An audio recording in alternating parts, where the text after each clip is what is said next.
단 한 번의 연소로 최대 24시간 동안 작동하고 기존 난로보다 장작을 80% 적게 사용하며 움직이는 부품이나 냉매, 교체할 부품이 전혀 없는 난방 시스템이 있습니다.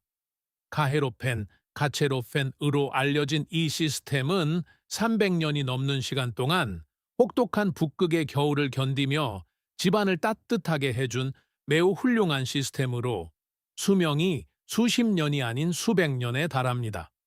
그렇다면 이것은 무엇일까요? 어떻게 작동할까요?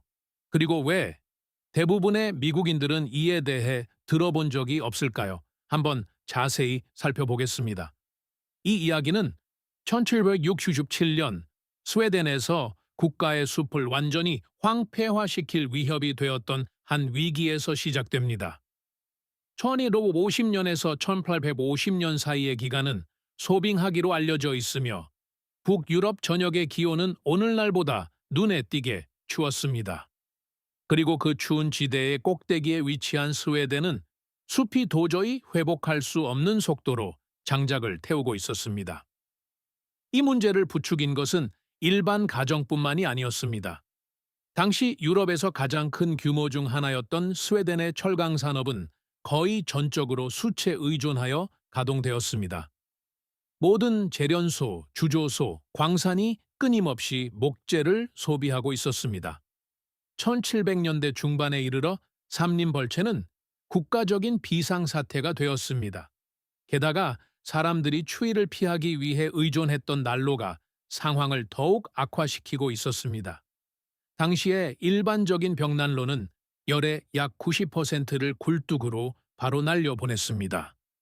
사람들은 말 그대로 10분의 1의 온기를 얻기 위해 숲 전체를 불태우고 있었던 셈입니다.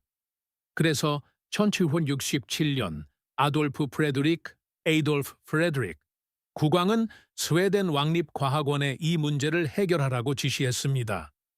이 임무는 건축가인 칼 요한 크론스테트, 칼 조한 크론스테트와 군사 엔지니어인 파비안 브레드, 파비안 보이레데 두 사람에게 맡겨졌습니다. 그들의 임무는 간단했습니다. 장작을 덜 사용하는 것이었습니다. 하지만 그들이 내놓은 결과물은 완전히 다른 것이었습니다. 크론스테트의 핵심적인 관찰은 이러했습니다. 기존 난로의 열 대부분은 벽이 열을 흡수하기도 전에 빠져나가고 있었습니다. 그래서 그는 장작을 더 태우려고 하지 않았습니다. 대신 열이 빠져나가는 속도를 늦추었습니다. 그는 조적 구조물 내부에 5개의 내부 통로가 있는 난로를 만들어 뜨거운 배기가스가 굴뚝에 도달하기 전에 돌 사이를 오르내리도록 강제했습니다. 이 가스가 마침내 빠져나갈 때쯤이면 가스가 가진 에너지의 대부분을 주변의 돌에 전달한 후였습니다. 그의 설계는 당시 기존 난로보다 8배 더 효율적인 것으로 기록되었습니다. 그 결과 스웨덴은 북유럽에서 연료 소비가 가장 많은 국가 중 하나에서 아주 적은 양의 장작만으로도 난방이 가장 잘 되는 국가 중 하나로 탈바꿈했습니다. 스웨덴 사람들은 이를 대략 타일 난로로 번역되는 카헤로펜, 카체로펜이라고 불렀습니다. 그리고 그 후 1세기에 걸쳐 이 난로의 다양한 변형 모델들이 추운 북방우 전역으로 퍼져나갔습니다. 핀란드인들은 자신들만의 변형 모델을 만들었습니다. 러시아인들은 위에서 잠을 잘 수 있을 만큼 큰 버전을 개발했습니다. 독일인과 오스트리아인들은 장식용 타일로 난로를 덮어 최고급 주택의 가장 좋은 방 한가운데에 설치했습니다. 1800년대에 이르러 조적식 난로 메이son리 히터는 스톡홀름에서 모스크바에 이르기까지 지배적인 난방 기술이 되었으며 하루 한 번의 불 지피기로 수억 명의 사람들을 밤새 따뜻하게 해주었습니다. 그렇다면 이것이 실제로 어떻게 가능할까요? 조적식 난로의 원리는 놀랍도록 간단합니다. 화실에 약 40파운드의 마른 견목을 한 번, 가장 추운 날에는 2번 정도 채워 넣습니다. 공기 흡입구를 완전히 열고 불이 최대한 뜨겁게 타오르도록 내버려 둡니다. 공기 흐름을 막거나 연소 시간을 늘리려는 시도는 하지 않습니다. 빠르고 맹렬하게 타오르도록 해야 합니다. 그 이유는 나무가 실제로 연소하는 방식에 있습니다. 에너지 함량을 기준으로 볼 때 나무의 약 3분의 2는 가연성 가스입니다. 이 가스들은 화씨 1000톤도 이상에서만 완전히 발화합니다. 기존의 화목 난로에서는 연소 시간을 늘리기 위해 공기 유입을 줄입니다. 하지만 이는 화실이 가스를 완전히 태울 만큼 충분히 뜨거워지지 않는다는 것을 의미합니다. 따라서 이 가스들은 연기나 크로소트 형태의 낭비되는 에너지로 굴뚝을 통해 빠져나갑니다. 조적식 난로의 화실은 화씨 1500도에서 1900도에 달합니다. 이 온도에서는 가스가 완전히 연소됩니다. 많은 현대식 설계에서는 예열된 공기를 주입하는 2차 연소실을 추가하여 연기가 빠져나가기 전에 연기 자체를 태워버립니다. 그 결과 연소 효율은 보통 94%를 초과합니다. 비교하자면 기존 화목 난로의 효율은 60%에서 75% 사이입니다. 조적식 난로는 일반 벽난로라면 낭비했을 에너지를 포집합니다. 열이 굴뚝으로 바로 빠져나가게 두는 대신 이 시스템은 조적 구조물 내부에 만들어진 촘촘한 내부 통로 시스템을 통해 배기가스를 유도합니다. 북미에서 흔히 쓰이는 역류형, 즉 컨트라플로우. 설계에서는 뜨거운 가스가 위로 솟아오르려는 자연적인 성질을 거슬러 측면 통로를 통해 아래로 당겨집니다. 안전한 통풍을 유지하기 위해 연기 자체는 단 몇 초 만에 이 미로를 통과하지만 연기가 머금은 열은 굽이칠 때마다 돌에 흡수됩니다. 따라서 조적식 난로는 본질적으로 거대한 열 배터리라고 할 수 있습니다. 불이 1-2시간 동안만 강렬하게 타오르는 동안 돌은 그 집중된 에너지를 흡수하여 저장합니다. 그런 다음 그 열이 두꺼운 벽을 통과하여 이동하는데 몇 시간이 더 걸리며 결국 다음 12-24시간 동안 햇살처럼 꾸준한 온기를 집안으로 발산합니다. 그리고 방을 드는 방식은 여러분이 이전에 사용해 본 그 어떤 것과도 다르며 이는 우리 몸이 느끼는 방식에 실질적으로 중요한 영향을 미칩니다. 조적식 난로는 주변 공기가 얼어붙을 듯이 차가울 때도 맑고 추운 날 햇빛이 얼굴을 따뜻하게 해주는 것과 같은 방식으로 방을 듭니다. 벽, 바닥, 가구, 사람 등 표면을 직접 데워줍니다. 반면 강제 순환식, 온풍기는 공기를 두고 뜨거운 공기는 위로 올라갑니다. 강제 순환식 난방을 하는 방에서 가장 따뜻한 층은 아무도 앉아 있지 않은 천장 높이에 머물고 바닥은 방에서 가장 차가운 곳으로 남습니다. 조적식 난로는 이를 완전히 뒤집습니다. 이제 여러분은 구체적인 수치를 대입했을 때 이 모든 것이 사실인지 궁금할 것입니다. 실제 데이터가 보여주는 바는 다음과 같습니다. 조적식 난로의 미세먼지 배출량은 지속적으로 시간당 1mg 사이로 측정됩니다. 2020년에 발효된 미국 환경보호청 EPA의 인증 화목 난로에 대한 현재 2단계 표준은 총매식 난로의 경우 시간당 2.2구, 비총매식 난로의 경우 시간당 2.5구로 제한하고 있습니다. 실제 사용되는 대부분의 기존 난로는 이 한계치에 딱 맞거나 그 이상으로 작동합니다. 제대로 만들어진 조적식 난로는 EPA가 설정한 가장 엄격한 기준을 충족하거나 능가하며 촉마의 변황이 없이도 이를 해냅니다. 그리고 연료 절감 효과는 반박하기 어려울 정도입니다. 기존 화목 난로에서 조적식 난로로 바꾼 주택 소유자들은 연간 7-8 코드에서 1절 2코드로 장작 사용량이 줄었다고 일관되게 보고합니다. 1코드당 약 $300라고 계산하면 매년 겨울마다 연료비로 약 $1,800를 절약하는 셈입니다. 잠시 생각해 보십시오. 한 번 1,800달러가 아니라 50년 동안 매년 1,800달러입니다. 물론 고품질 조적식 난로의 초기 비용은 주로 장인의 높은 초기 시공 비용 때문에 약 30,000달러에 달합니다. 하지만 모든 것을 바꾸는 수치는 바로 수명입니다. 기존 온풍기는 15G만 년마다 전체를 교체해야 합니다. 제대로 지어진 조적식 난로는 50년에서 100년 동안 지속됩니다. 오늘 설치한 구조물이 여러분의 손자들에게도 여전히 온기를 전해줄 수 있습니다. 그리고 그 50년의 기간 동안 프로판이나 연료유 대비 절감액은 높은 초기 비용을 제외하고도 50,000달러를 초과할 수 있습니다. 물리적 원리도 타당하고 경제성도 갖추었음에도 불구하고 북미에서는 이 난로를 가진 사람이 거의 없습니다.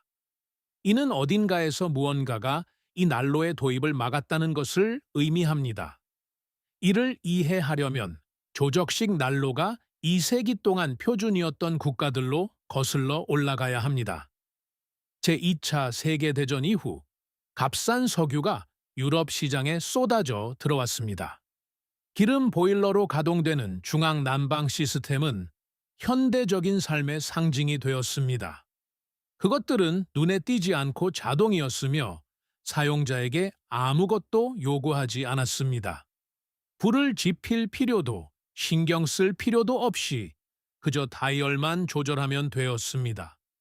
그리고 그 뒤에는 판매할 제품이 엄청나게 많고 그것이 확실히 유통되도록 만들 정치적 영향력을 가진 에너지 산업이 있었습니다. 북유럽 전역의 정부들은 이러한 전환을 수용했고 개조 프로그램을 통해 기존 주택에서 조적식 난로를 물리적으로 철거하기 시작했습니다. 난로가 고장 나서가 아니라 구식으로 여겨졌기 때문이며 기름 보일러 시스템을 중심으로 구축되는 인프라가 다른 모든 것을 유물처럼 보이게 만들었기 때문입니다.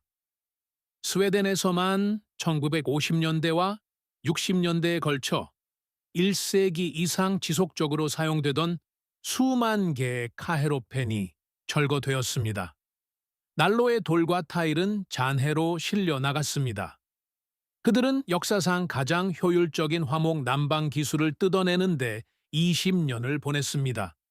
그러다 석유 파동이 닥쳤고 연료 가격은 하룻밤 사이에 4배로 뛰었습니다. 스칸디나비아 국가들은 난방 인프라가 가장 필요해지기 직전의 20년 동안 자국의 난방 인프라를 해체해버렸다는 사실을 깨달았습니다. 이것은 유럽의 이야기지만 애초에 북미에서 조적식 난로가 인기를 끌지 못한 이유를 설명해 주지는 못합니다. 여기서부터 이야기는 역사가 아니라 인센티브에 관한 것이 됩니다. 미국의 냉난방 공조 HVAC 초이스 산업은 교체 주기를 기반으로 운영됩니다. 기존의 온풍기는 모터, 팬, 열교황이, 회로기판 등 수많은 부품으로 가득 차 있으며 각 부품마다 고장 발생 지점과 교체 비용이 존재합니다. 일반적인 미국 주택 소유자는 시리 포아데 20년마다 시스템 전체를 교체합니다. 조적식 난로에는 움직이는 부품도 없고 충전할 냉매도 없습니다. 팔 만한 것이 전혀 없는 것입니다. 반복적인 수익을 기반으로 구축된 산업에서 100년 동안 지속되고 매년 굴뚝 청소만 하면 되는 제품은 시장성이 없습니다. 하지만 여기에는 몇 가지 물류 및 구조적인 문제도 있습니다. 조적식 난로의 무게는 최소 1,660파운드에 달하며 미국의 표준적인 경량 목구조 건축물은 그러한 집중 하중을 견디도록 설계되지 않았습니다. 기존 주택에 이를 개조하여 설치하려면 일반적으로 전용 콘크리트 기초나 대대적인 구조 공사가 필요합니다. 그리고 15,000원, 5,000달러의 설치비에 이 비용까지 더해지면 대부분의 사람들은 10년치 비용을 계산해 보기도 전에 포기하게 됩니다. 여러 주에서는 조적식 난로가 공장에서 생산되는 것이 아니라 현장에서 제작된다는 이유만으로 허가 과정에서 복잡한 문제에 부딪혔습니다. 이는 배출량이 매우 낮다는 이유로 EPA가 자체 인증 요건에서 이를 면제해 주었음에도 불구하고 벌어지는 일입니다. 좋습니다. 만약 여러분이 실제로 이 난로를 소유하고 사용하고 싶다면 무게 문제가 다른 모든 것을 결정합니다. 따라서 거기서부터 시작해야 합니다. 신축 건물의 경우 결정은 간단합니다. 설계 단계에서 기초 패드를 계획하고 조적식 난로 협회를 통해 인증된 석공을 고용하면 난로가 건축 과정의 일부로 설치됩니다. 현장 맞춤형 제작 장치는 크기와 재료에 따라 설치비가 15,000달러에서 25,000달러 사이입니다. 기존 주택의 경우 바닥 아래에 무엇이 있는지가 관건입니다. 설치 지점 아래에 크롤 스페이스나 지하실이 있으면 콘크리트 패드나 구조적 보강이 가능합니다. 슬래브 온 그레이드 기초라면 이미 충분할 수도 있습니다. 여러분이 확인해야 할 것은 바닥이 한 지점에 가해지는 그러한 집중 하중을 견딜 수 있도록 수정될 수 있는지 여부입니다. 진행하기 전에 구조 기술자의 승인을 받아야 합니다. 완전한 맞춤형 제작이 부담스럽다면 모듈식 내화 코어 키트가 훌륭한 대안이 될 수 있습니다. 시장에는 완벽한 내부 통로 구조가 이미 설계되어 있어 블록처럼 서로 맞물려 쌓을 수 있는 공장 주조 코어를 생산하는 회사들이 있습니다. 석공을 고용하여 코어를 설치하고 벽돌, 돌, 회반죽, 타일 등 공간에 어울리는 재료로 외관을 직접 마감하면 됩니다. 어려운 엔지니어링 작업은 이미 완료된 상태입니다. 설치 비용은 일반적으로 8,000달러에서 1,000달러 사이입니다. 고급형으로는 핀란드의 투리키비처럼 자체 특허를 받은 열교환 설계를 갖추고 아름다운 모듈식 동석, 난로를 생산하는 회사들도 있습니다. 동석은 다른 어떤 일반적인 조적 재료보다 열을 더 밀도 있게 저장하므로 동석 난로는 비슷한 벽돌 난로보다 35% 더 작은 면적으로도 동일한 출력을 냅니다. 공간이 중요한 방에서는 이것이 큰 차이를 만듭니다. 일단 설치가 완료되면 작동은 간단합니다. 아침에 한 번 불을 지피고 가장 추운 저녁에는 가끔 한 번 더 지핍니다. 수분 함량 20% 미만으로 건조된 40파운드에 잘 마른 견목을 넣고 공기 흡입구를 완전히 엽니다. 연소는 약 2시간 동안 진행됩니다. 불길이 잦아들고 붉게 타오르는 숨만 남으면 댐퍼와 공기 흡입구를 닫아 남은 열을 구조물 내부에 가두고 자리를 뜨면 됩니다. 그러면 오늘 아침에 손을 댈 수 있었던 그 돌이 오늘 밤 여러분의 집을 따뜻하게 유지해 줄 것입니다. 우리가 다루는 많은 로우테크 솔루션들은 거의 사라질 뻔했습니다. 그 기술들이 더 이상 작동하지 않아서가 아니라 산업이 더 수익성 있는 방향으로 이동했기 때문입니다. 이 이야기가 집안의 난방 시스템을 바라보는 여러분의 시각을 바꾸었다면 채널을 구독하고 좋아요를 눌러주세요. 우리는 현대 산업이 대체하려고 했던 효율적인 역사를 발굴하고 있습니다. 더 지속 가능한 미래를 함께 만들어 갑시다. 다음번 숨겨진 공학의 보물이 곧 공개될 예정입니다.